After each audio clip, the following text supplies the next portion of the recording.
What's happening, guys? Willie here at the Great Outdoors. I would just like to say that at this point I do firmly believe that Mother Nature has something going with my place of business, because they're giving us great work weeks and terrible weekends.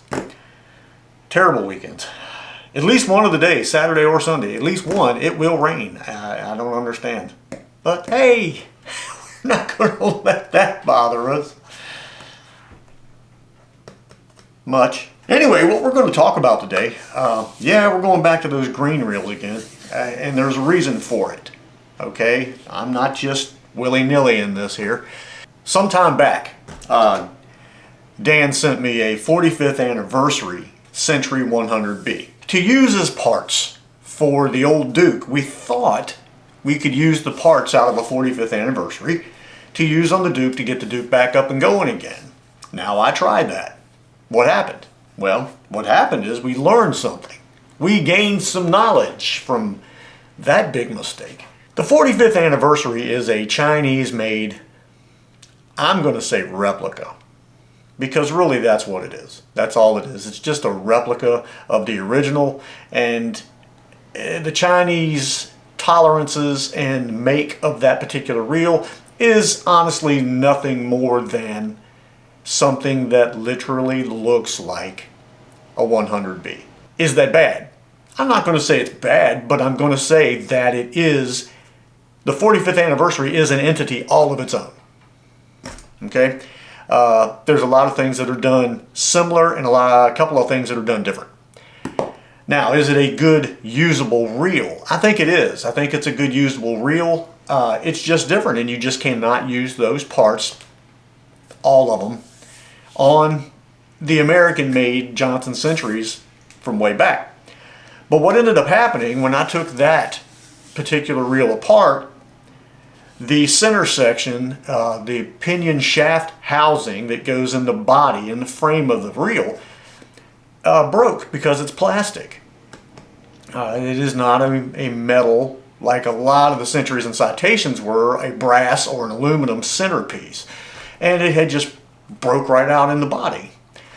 Well, meeting a new friend, Mr. Barber, Mr. Gary Barber, he said that he had an abundance of 45th anniversary parts, and he would send them to me, some of them, and we would basically go through them, see what we had, and see what we could build, put back together again. And I'm going to take some of these parts that he has sent me, bag of parts. And we're going to take my parts from my 45th anniversary that Dan sent me, bag of parts number 2. And we're going to put them all together and try to make us a functioning reel, and I'm going to see how many different parts we got left and what I need to make other reels, if that's, possible. Because I think they, even though they're Chinese and they really don't work well with the other, now they don't play well, I guess you'd say, with the other reels, we could still make functioning reels that can actually be used, taken out, and fished with. And to me, those usable reels are useful. I can put them in the glove box. I can put them under the seat of a truck. I can have them with me whenever I want to use them for whatever reason. So here's what we're going to do. I'm going to dump all these parts out right here on the old table of contents, and we're going to go through them and see what we have to be able to put together a useful, functioning 45th anniversary Chinese-made Johnson Century 100B. There you go. It's a rainy day. What else can you do? Okay, we'll take my bag here real quick. Open it up. Hey, I already have the bag open. We'll get that body out of here. There's my body, and I've already taken the broken piece out of the center there. So my body here appears to be in pretty good shape, and as you'll see, made in China there. We'll take mine and set it here, since the majority of it is still kind of there. And I'll need a cap, because I don't think he sent me any caps. And a few things in mine are broken, so we'll take his bag here. We got nuts and things. Now here's a body on that he has that's already mostly put together. we just need to put a button on the drag. Maybe we'll just go that route. That'd be a simple way to get one put together quickly. Put some oil in that shaft there. And I believe one of the things about these reels are spacers. It's a decent looking spool. All right, let's just take my body out of the equation here. Yep, that's working okay. Okay, let's set that down there. And we need a nameplate. There's our 45th anniversary nameplate. Here we go. There's a crank gear. It looks like it's in pretty good shape. Now these crank gears, what they did in the Chinese ones is they required a spacer to go between, where's one at? Let's see here. Yeah, you see, look at that. I don't know if you could see this or not. You see that gap right there? And it's not a gap actually. See how far that crank is sticking out? I'm hoping you can see that. It's sticking out through the housing. It's sticking way up. They required a spacer here to bring that out to be flush to the top, which is something that the Johnson Company back in the day never had to do. Now I don't know if I've got any. Oh, look at that. We got dual. It looks like it's in pretty good shape, so we'll go keep that out just in case. Well, we need a drag adjuster. Here's a button. Okay, screws. We're going to need some screws to put the plate back together. There's one. And that looks like two. Yep, there's two screws. Ta-da! Got a crank arm there. Let's see. Alright, we need, there's an acorn nut for the crank shaft there. Where we are hurting is in the spacer department, because I think it requires two of them.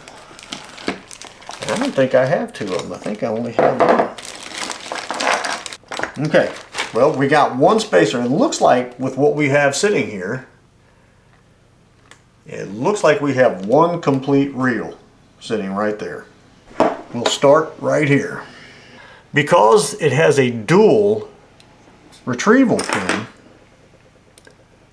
as you can see there, they did this a little bit differently, and they have it where it turns and it's going to open that retrieval pin at the same time, which is why you can't really use this.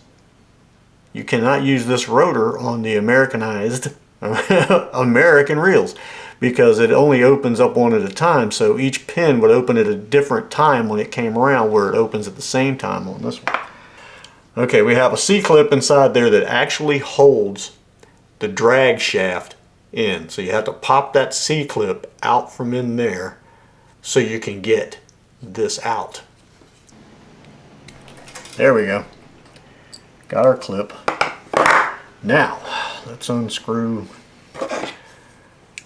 this out. Alright, we got that out. We're going to drop it. Okay, help me understand that. How does that stay? Hey, I find out so much weird stuff about these Chinese ones. I didn't have to take that out. This is us learning, people. This is what we're doing. We're learning. Okay, if you take that button past the number 8, it comes off in your hand. It has a groove that it falls into. Okay, and if you get it in that groove, that button will come off in your hand. I did not actually have to take that apart. And I'm showing you this stuff because in case you ever get one of these and you want to mess with it. So anyway, if you see where that dot is, it's just past the 8. That button will come off in your hand. Okay, but if you take it down, heading back around to number 1, to 0, I guess you'd say, that button will not come off. Oh, yeah, it will too. What's going on here? Maybe this button's broken? I don't like this idea. Don't like it a bit. Let's look through these parts again and see if, make sure that thing ain't broke. Do do do do do do do. Do do do do do do. What did I do with it? I know I had it. Where'd it go? Oh, because it's still on the front of my thing. That's, yeah, that's how that works. Okay, looks like mine's in good shape. We're going to set that aside. We will take the clip out of mine, put that back there, go back to this body here.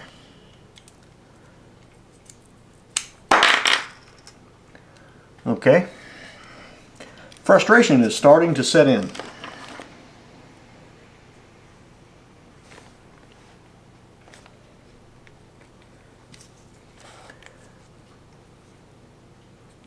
Why they decided that this needed to be so complicated from the old ones, I don't know.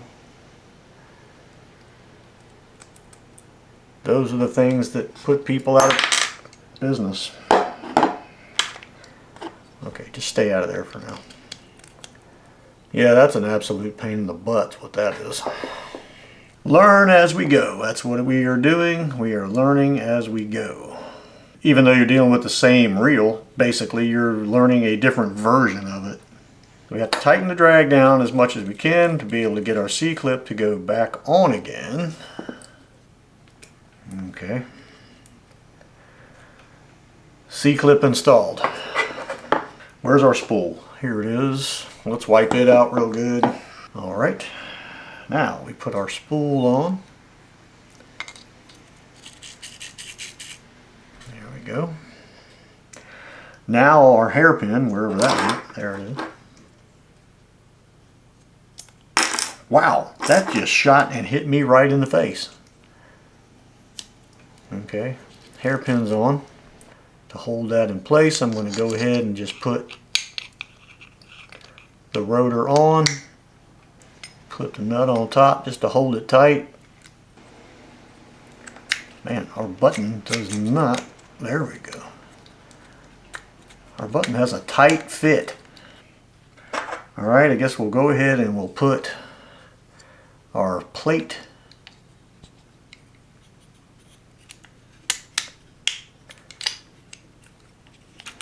Everything's working well. Alright, now we got to get to the important part. Not that all of it's not important, but important nevertheless. Here. And this is important because I don't know that I only have one spacer here. Let's see just how much. It's going to have a little play in it. That's fine. I think we'll be okay with that. Maybe it just takes one. I could have swore the one I took apart that Dan gave me had two on it though. But now let's go ahead and put our crank arm on. What's going on here? Why will that not fit? Huh. What do we have going on here? What is going on here? Let's see, do we have another crank on it? No, that one doesn't fit that gear either.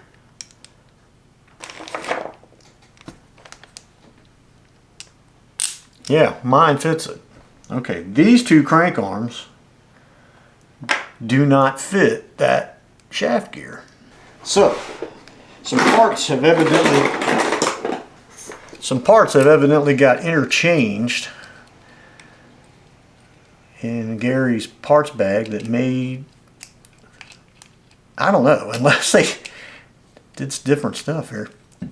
Maybe those are 40th anniversary parts. Maybe that's what it is. Let's go ahead and put that back on. Alright, let's just see how it works. Well, the rotor is bent to one side. Oh, I didn't tighten that. Okay, let's tighten that. Will the cap fit? Hopefully it will.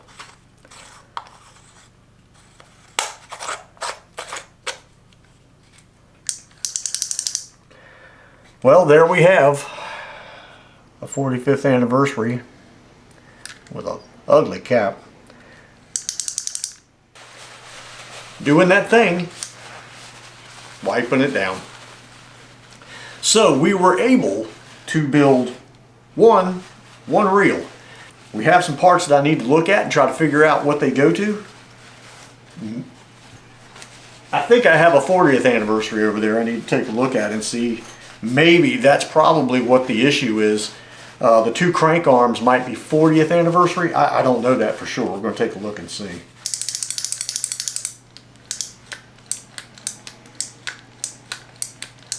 And our reverse is kind of skippy.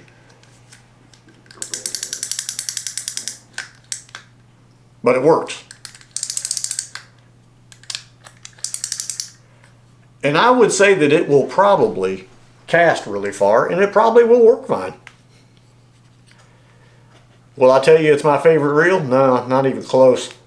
The one I just got from Mr. Barber has 803 on the bottom. The one I had has 804 on the bottom. I don't know what that means. 803 and 804. I don't know what that means. There's no way possible that I got the two reels that were made one behind the other. There's just no way. So I don't know what those mean. We'll have to look into that further. But there we go. So hey, now that the camera's back on again and not overheating, I started putting another body back together. I had enough parts to try to start building another one, and I texted Mr. Barber and he gave me the okay to let him know that I'm building a second one. So he might send me some parts to maybe put together a second reel here. Kind of cool. This has been a great learning experience, really, to see what the difference in the Chinese-made Johnson Century's 45th anniversaries are. But anyway, I'm going to get back to putting this one together, as many pieces as I can, and then let him know how many I need, and we might have a second 45th anniversary to use. Hope you guys enjoyed this. Great learning experience. Thank you for watching, and we will see you on the next one, whatever the next one may be. And if Mother Nature doesn't soon start to agree with me, I might have to change the name a third time and just become the Great Indoors. No. No. Where am I going? I gotta finish this.